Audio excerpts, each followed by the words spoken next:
আমার পরের বক্তা রাজ্যের শাসক দলের প্রতিনিধি দেবাংশু ভট্টাচার্য।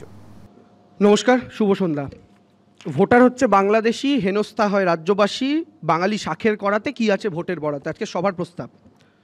প্রথম যে লাইনটা, ভোটার হচ্ছে বাংলাদেশি, আমি প্রত্যেকের উদ্দেশ্যে জিজ্ঞেস করতে চাই, বাংলাদেশি যে ভোটার হচ্ছে তার সোর্সটা কি, তার কারণটা কি?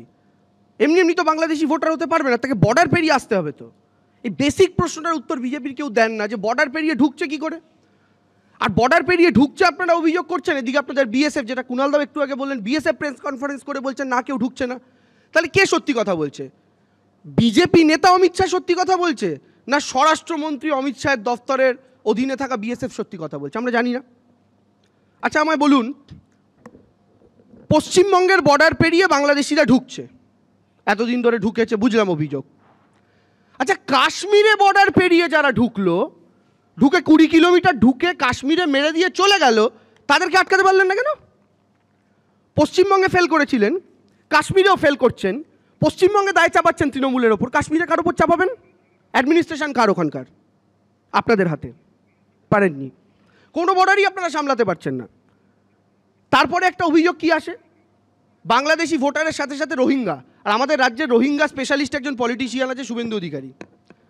যেমন কুণালদা ডাক্তার, তিনি একটা বিশেষ ক্ষেত্রে স্পেশালিস্ট, অনেকেই হন। শুভেন্দু অধিকারী হচ্ছে রোহিঙ্গা স্পেশালিস্ট। আগের দিন, দুদিন আগে বলে দিলেন বিহারে 50 লাখ লোকের নাম বাদ গেছে, পশ্চিমবঙ্গে হলে 1.5 কোটি রোহিঙ্গার নাম বাদ যাবে। গোটা পৃথিবীতে রোহিঙ্গা আছে 15 থেকে 20 লাখ, অ্যাভারেজ করলে 17.5 লক্ষ হয়। গোটা পৃথিবীতে যে জিনিসটা আছে 17.5 লাখ, শুভেন্দু অধিকারী বলছেন বাংলাতেই আছে 1.5 কোটি। তার একটাই কারণ হতে পারে, যে অগ্নিমিত্রা দেবীরা তাদের পার্টি অফিসে রোহিঙ্গার প্রোডাকশন ইউনিট দিয়েছেন, কারখানা বসিয়েছেন, রোহিঙ্গার সাপ্লাই দিচ্ছেন। এছাড়া তো পসিবল নয়। কেমন দেখতে রোহিঙ্গা কেউ দেখেছেন কোনো দিন চোখের সামনে? শুভেন্দুর মতো দেখতে না অমিত শাহের মতো দেখতে আমরা কেউ জানি? বলতে পারবো না। সেই রোহিঙ্গা নাকি 1.5 কোটি বাংলায়, সেই রোহিঙ্গা ঢুকছে কি করে? কার দায়িত্ব দেখার? আর অদ্ভুত বিষয় কি, বাংলার নির্বাচনের ইস্যু রোহিঙ্গা, ঝাড়খণ্ডের নির্বাচনের ইস্যু উল্টো দিকে হেমন্ত সোরেন রোহিঙ্গা, দিল্লির নির্বাচনের ইস্যু উল্টো দিকে অরবিন্দ কেজরিওয়াল রোহিঙ্গা, এমনকি বিহারের এখনই নির্বাচনের ইস্যু বিজেপি বলছে তেজস্বী জিতে গেলে রোহিঙ্গা ঢোকাবে। একই রোহিঙ্গা, তারা বাংলাতেও ইস্যু, বিহারেও ইস্যু, ঝাড়খণ্ডেও ইস্যু, দিল্লিতেও ইস্যু। বাংলায় নাকি মমতা ব্যানার্জি তাদেরকে বসাচ্ছেন আপনাদের অভিযোগ অনুযায়ী। আচ্ছা বাংলা থেকে তারা বিহার যাচ্ছে কি করে? বিহার থেকে তারা ইউপি হয়ে উত্তরপ্রদেশ যাচ্ছে কি করে? উত্তর দেবেন? উত্তর দিতে পারবেন না। এখন মুশকিলের জায়গাটা হচ্ছে যে এই ফেক কার্ড নিয়ে আলোচনা হচ্ছিল, স্বাভাবিকভাবে ফেক আইডি কার্ড, এটা তো বাস্তবতা। ভারতবর্ষের মাটিতে পয়সা দিলে যে কোনো ডকুমেন্ট পাওয়া যায় না, বা এই দুর্নীতি করার লোকজন নিয়ে কথা তো আমরা কেউ বলতে পারবো না। কিন্তু পশ্চিমবঙ্গের চেয়ে বেশি এই ফেক আইডেন্টিটি কার্ডের ইন্ডাস্ট্রি তৈরি হয়েছে আসামে। সার্চ করে দেখুন কতগুলো ধরা পড়েছে, অ্যারেস্ট হয়েছে। পশ্চিমবঙ্গেও অ্যারেস্ট হচ্ছে, আসামেও কিন্তু অ্যারেস্ট হয়েছে। তো আসামে ধরা পড়ছে কাদের? আসামে যারা করছে কিভাবে করছে, কাদের ছত্রছায়া করছে, তারা কি উদ্দেশ্যে করছে? পশ্চিমবঙ্গের উদ্দেশ্য যদি সরকারের হয়ে থাকে, আসামে বিজেপির সরকারের একই উদ্দেশ্য কি? এই উত্তর দেওয়ার দরকার আছে। আমার এবার দ্বিতীয় লাইনটা আসি, হেনস্থা হয় রাজ্যবাসী। এখানে তিলোত্তমাদিও আছেন। আমি আগের দিন সুমনদার ঘণ্টাখানেক সঙ্গে সুমন শোতে দেখছিলাম, আমার খুব খারাপ লাগলো। তিলোত্তমাদি আমার অন্যতম একজন প্রিয় সাহিত্যিক। তিলোত্তমাদি বলছিলেন বাংলা ভাষার জন্য নাকি কোথাও কাউকে কোনো হেনস্থা করা হয়নি। সোশ্যাল মিডিয়ায় ভাইরাল হয়েছে সেই ক্লিপটা। আমি আপনাদের সুরাটে দেখাই, বিজেপির এই সরকার সেখানে গুজরাটে, সেই সুরাটে পুলিশ বাঙালি দোকানে ঢুকে ঢুকে কি জিজ্ঞেস করছে।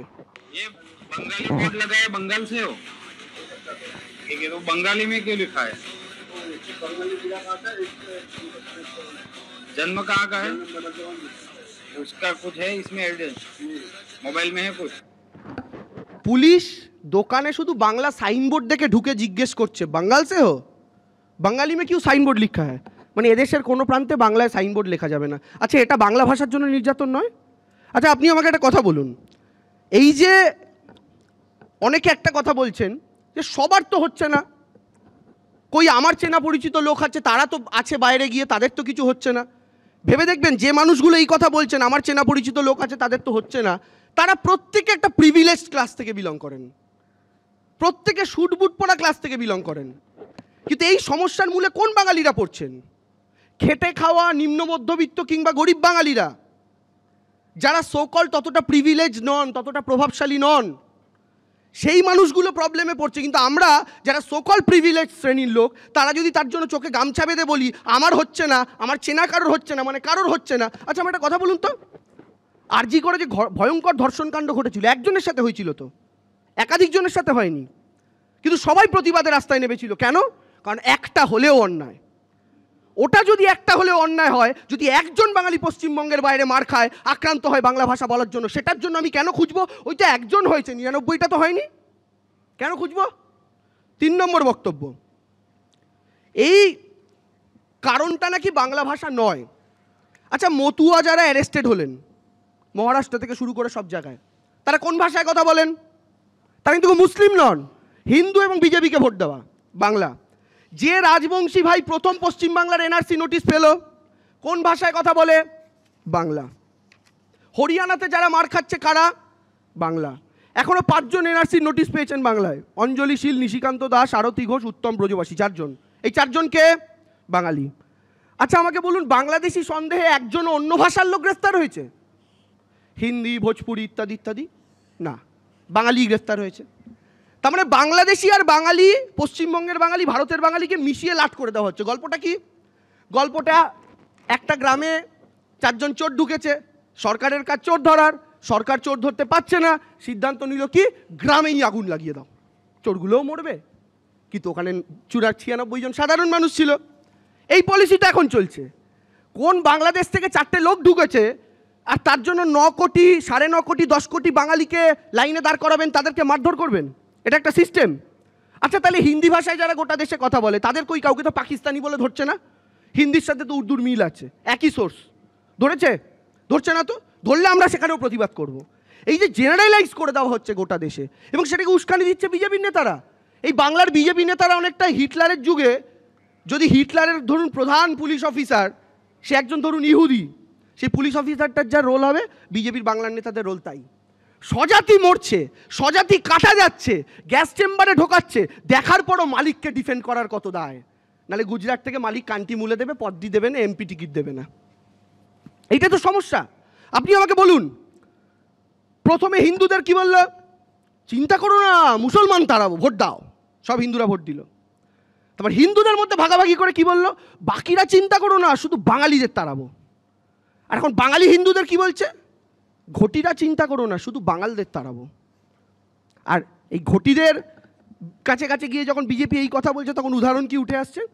বাঁকুড়ার বিষ্ণুপুরের গঙ্গাধর প্রামাণিক 2017 সালে গুয়াহাটি আসামে গেছিলেন একটা কাজের জন্য। 17 সাল, 4 বছর ডিটেনশন ক্যাম্পে ধরে রেখে দিয়েছিল আসামের পুলিশ। 4 বছর। বাংলার বিষ্ণুপুরের ছেলে, ঘটি, এদেশীয়, বাঙাল নয়, মুসলমানও নয়, হিন্দু ঘটি, 4 বছর ডিটেনশন ক্যাম্পে ছিল। 2021-এ এক স্বেচ্ছাসেবী সংগঠনের উদ্যোগে ছাড়া পায়। কুড়ে ঘর, ছেলে চলে যাওয়ার পর তার বাবা মারা যায়, ছেলে 4 বছর পর ফিরে এসে দেখে একা বিধবা মা ঘরে বসে আছে। দ্বিতীয় উদাহরণ দিই, জামালপুরের পলাশ অধিকারী, তার স্ত্রী শুক্লা অধিকারী, তাদের 1.5 বছরের বাচ্চা, কর্ণাটকে গেছিল কোনো একটা কাজের জন্য। বাংলা ভাষায় কথা বলতে থেকে পুলিশ তুলে নেয়, তখন বিজেপির সরকার কর্ণাটকে। 301 দিন জেলে কাটাতে হয়। বিজেপির সরকার যতদিন ছিল ততদিন সরকার জামিনের বিরোধিতা করে, এটা জানা সত্ত্বেও যে বর্ধমানের জামালপুরে তার বাড়ি। বিজেপির সরকার ওখানে পতন ঘটলো, তারপরে 301 দিনের মাথায় তারা ছাড়া পেল। এই নামগুলো কারা? পলাশ অধিকারী, গঙ্গাধর প্রামাণিক, অঞ্জলি শীল, নিশিকান্ত। এর মধ্যে কতজন রোহিঙ্গা আছে শুভেন্দুবাবু? অগ্নিমিত্রা দেবী আমার পরে একটু বলবেন তো, এরা কজন রোহিঙ্গা? বিজেপি যে আগাগোড়া বাঙালি বিদ্বেষী, এটা বোঝার জন্য তো এত কিছু করার দরকার পড়ে না। প্রথম কৈলাস বিজয়বর্গী তার বাড়িতে বসেছিলেন, তার বাড়িতে কিছু বাঙালি শ্রমিক রং করতে গেছিল, তারা বাংলায় কথা বলছিল। কৈলাস বিজয়বর্গী হাসতে হাসতে বললেন, हम तो देख के ही पहचान गए वो सब बांग्लादेशी है। क्यों? वो लोग पोहा खा रहे थे। पोहा মানে চিড়ে, চিড়ে খাচ্ছে দেখে কৈলাস বিজয়বর্গী বুঝে গেল ওটা বাংলাদেশি। বাংলার সরস্বতী পুজো চিড়ে ছাড়া দধিকর্মা হয় না। যে বিজেপি বলে বাংলায় সরস্বতী পুজো হয় না, বিজেপি এলে সত্যি সত্যিই সরস্বতী পুজো হবে না, কারণ দধিকর্মা বানানো যাবে না, কৈলাসজি বলে দিয়েছে চিড়ে খেলে বাংলাদেশি। এখানেই শেষ নয়, মাছ ভাজা। পরেশ রাওয়াল বিজেপির নেতা, যে ও মাই গডের শুটিং করেছিল, ধর্মের এই উগ্রতার বিরুদ্ধে যে সিনেমা করেছে, সে আবার বিজেপিও করছে। যাই হোক, ওটা বাদ দিন। এই যে পরেশ রাওয়াল, সেই পরেশ রাওয়াল গুজরাটে বিজেপির প্রচার করতে গিয়ে বললেন যে তোমাদের সিদ্ধান্ত নিতে হবে, তোমরা এই গ্যাস সিলিন্ডারের দাম বেশি হয়ে গেছে বলছো, তুমি কি চাও তোমার পাশের বাড়িতে কোনো বাঙালি এসে মাছ ভাজবে? कोई बंगाली आकर ফিশ ফ্রাই করেগা, বুঝুন কতটা ঘৃণা বাঙালির প্রতি। বিজেপি ক্ষমতায় এলো দিল্লিতে, ক্ষমতা আসার পর কী হলো, দিল্লিতে মন্দিরের পাশে ছিল বাঙালিদের মাছের দোকান, সেই মাছের দোকানটা কতগুলো গুন্ডা এসে ভাঙচুর করে দিল, এই দিল্লিতে ঘটেছে। তারপরে কি, এই এনআরসি হলো আসামে, 17 লাখ লোকের নাম বাদ গেল। এই বাংলায় আজকে যেমন বিজেপি স্লোগান দিচ্ছে হিন্দু হিন্দু ভাই ভাই, আসামেও স্লোগান দিয়েছিল 2016-তে। বাংলার হিন্দুরা স্মার্ট, তারা বোঝে, তারা বিজেপির ট্র্যাপে পা দেয়নি, কিন্তু ভুল করে আসামের হিন্দুরা দিয়ে দিয়েছিল। 16-এ আসামে বিজেপি ক্ষমতায় এলো, তারপরে হলো এনআরসি, আর এনআরসিতে ফাইনাল লিস্টে 17 লাখ লোকের নাম বাদ গেল। সেই 17 লাখের মধ্যে 12 লাখ হিন্দু বাঙালি, 5 লাখ মুসলমান বাঙালি। কসাইয়ের মুরগি পোষা, বুঝছেন, বিজেপির হিন্দু হিন্দু ভাই ভাইয়ের গল্প। বিজেপি বাঙালি বিরোধিতার প্রমাণ কি, এই যে সরকার এত পলিসি আনছে। বিজেপি পশ্চিমবাংলায় 2014 থেকে যে কেন্দ্রের সরকার আজ অবধি কটা এমপি টোটাল পেয়েছে? 14 সালে 2টো, 19-এ 18টা, 24-এ 12টা, যোগ করলে হয় হচ্ছে 32টা এমপি টোটাল বিজেপি 10 বছরে 12 বছরে পেয়েছে। এই 32টা এমপির মধ্যে একজন কেউ যোগ্য মনে করলো না নরেন্দ্র মোদী পূর্ণমন্ত্রী রাখার মতো? রাখেনি। কেন জানেন? বাঙালির ইন্টেলেক্ট আছে, জানে যদি কোনো পূর্ণমন্ত্রী রাখে কে বলতে পারে কাল নরেন্দ্র মোদীকে টপকে যাবে। যে জাতি 5-10টা নোবেল দেয় তাদের ক্ষেত্রে কেউ রিস্ক নেয়, তাই নরেন্দ্র মোদী করলেন না। এটা হচ্ছে বাঙালি বিরোধিতার প্রমাণ। আর দ্বিতীয়, চতুর্থ এবং সবচেয়ে ভয়ঙ্কর কথা, পশ্চিমবঙ্গের এমন একটা রাজনৈতিক দলের নাম বলতে পারবেন যাদের সাংসদরা অফিসিয়ালি বাংলা ভাগের পক্ষে সওয়াল করেছে? হ্যাঁ, বিজেপির দার্জিলিংয়ের এমপি সরাসরি গোর্খাল্যান্ড আর উত্তরবঙ্গ ভাগের পক্ষে মিডিয়াতে সওয়াল করেছে। বিজেপির বিষ্ণুপুরের এমপি সৌমিত্র খা সরাসরি জঙ্গলমহলকে ভেঙে আলাদা রাজ্য করার পক্ষে সওয়াল করেছে। বিজেপি একজনকে শোকজ করেছে না। বাংলাকে যারা পিজার টুকরোর মতো কেটে ভাগ করতে চায় তাদের থেকে বাংলা প্রেম শিখতে হবে। আর বাকি রইল এসআইআর। আমাদের একটা কথা আছে যে দেশের প্রথম নাগরিক হচ্ছেন আমাদের রাষ্ট্রপতি, first citizen of the country. এদিকে এই সরকার বলছে এমন কোনো নথি এই মুহূর্তে দেশবাসীর কাছে নেই যেটা প্রমাণ করে সে নাগরিক। তাহলে রাষ্ট্রপতি কী করে ফার্স্ট সিটিজেন? রাষ্ট্রপতি সিটিজেনশিপের কী কাগজ আছে? রাষ্ট্রপতির কাছে যে ভোটার, যে আধার, যে প্যান, আমার কাছেও ছাতা তাই। প্রধানমন্ত্রীর কাছে কি আছে? আমার কাছে যা আছে তাই। কিন্তু যে প্রধানমন্ত্রী নিজেই নাগরিক নয়, সে বাকি নাগরিকদের আঙুল তুলে বলছে বল বেটা তুই নাগরিক কিনা। মানে ফেল করা স্টুডেন্ট পরীক্ষা নিচ্ছে অন্য স্টুডেন্টদের। বুঝতে পারছেন? এইটা হচ্ছে বর্তমান ভারতবর্ষের মধ্যে। আর এটা কেন হয়েছে আমি আপনাদের একটা কারণ বলছি। এই যে এসআইআর, এটা কি 2024-এর লোকসভার আগে করতে পারতো না বিজেপি? পারতো তো, গোটা দেশে একবারে হয়ে যেত। করলো না কেন? কারণ বিজেপি কনফিডেন্ট ছিল 400 পার হবে। রেজাল্টে 240-এ গাড়ি আটকালো। বিজেপি বুঝলো এবার রাজ্যগুলো একে একে হারবো। কি করব? 24-এ হারার পরই বিজেপি প্রাইভেট কোম্পানি ভাড়া করে সমীক্ষা করিয়েছে। শুনুন, সার্ভে, প্রাইভেট সার্ভে বিজেপির। সার্ভেতে তারা বোঝার চেষ্টা করেছে কোন জাতি, কোন ধর্ম, কোন ক্লাস বিজেপিকে ভোট দিচ্ছে না।